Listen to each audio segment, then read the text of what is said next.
Aiemann, congrats, man. Thank you very much. A big one for you. I guess you had all the confidence, you were showing all the right things leading in, and then you delivered the performance. So how happy are you right now? I'm so happy, now I feel like I've earned my place and I don't have to be afraid to get in there. I should do it with courage and bravery, and I feel like I showed that tonight. I stood in front of him for 15.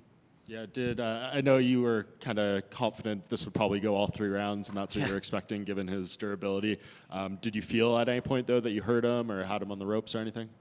Yeah, right before the fight, when I was backstage, GSP called. He's like, listen, you're better than him everywhere. He's like, but you're going to have to do it for 15 minutes nonstop. He's like, you can't take a break in there. He's like, this guy is hard to put away. He's very experienced. He hits hard. He's like, so you got to be on your game for 15 minutes straight. I believe in you. You can do it. You're in great condition.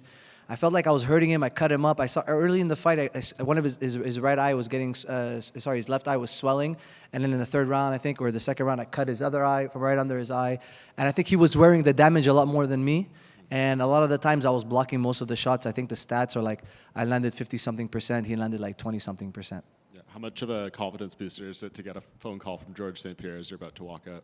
It's great confidence booster. I love to have him a part of the team. We just called him now backstage, and the first thing he said, he's like, "Man, you got a nice jab, baby." So I was really happy with that. I told him I stole his jab, basically, I'm copying his style. And no, it's really cool to get a call from him. Yeah, we just had Charles Jourdain in here, and he was kind of making the pitch for UFC to come back to Montreal. Do you feel between you, him, Marc-Andre Barrial, there's enough to support a card there? I think so, man. I think now with this big win, 5 in a row for me, and he got a nice finish, guillotine against a very tough veteran. Victor Henry's no joke. His first fight, Charles' first fight at bantamweight, they gave him a good test. They didn't play around with him, and I think he earned the spot on the Montreal card, and so did I. You see some of these guys who go on these winning streaks at bantamweight, like a Jonathan Martinez, he won 6 in a row, got Jose Aldo, Mario Bautista, same thing. Do you think you're in position to get, maybe not Aldo, but a big name like that? Yeah, I'm hoping that, it'd be nice on Tuesday I wake up and I'm in the top 15. If not, a big name that's in the top 15 would be great too. I got to talk to Faraz and, talk with Sean Shelby. What's a good timeline for us to come back? Maybe they are coming back to Canada early in the year. If they do, I'd like to be there. It's things to figure out. It's never been easy for me to book a fight, but I got 2 in this year and hopefully 2 or 3 next year. Congrats on the win tonight. Thank you. First of all, just how tough is Pedro Munoz? Because you hit him with the head kick, you hit him with the right hands, and he just wouldn't go away. Man, that guy's built to fight. That guy is a warrior. If this was 1,000 years ago, he'd be on the front lines, collecting scalps. He's a tough guy. Also very sweet. I actually thanked him in the ring after the fight. I told him, it was great. We didn't need any trash talk to make this fight big. And I really appreciate him. And he told me, he's like, of course, I'm an athlete. I have nothing but respect for my fellow opponents. So yeah, me too. Great to hear. And, this has been a much better night for Team Canada, especially the men so far. So did you kind of keep an eye on that while you were getting ready? Yeah, I was watching the fights backstage. I was really happy for Jourdain. That's the one I watched the most. And, I thought he won round 1. Clearly, I thought he won round 1. And I was really expecting him to throw a flying knee when he was backed up against the fence, but he didn't do it too early. He did it later. But, and I was worried for him when he had his back taken. But, he's a veteran. He's been in there with some of the best guys, and he kept his head cool and calm. And when there was an opportunity, he sunk in a good choke.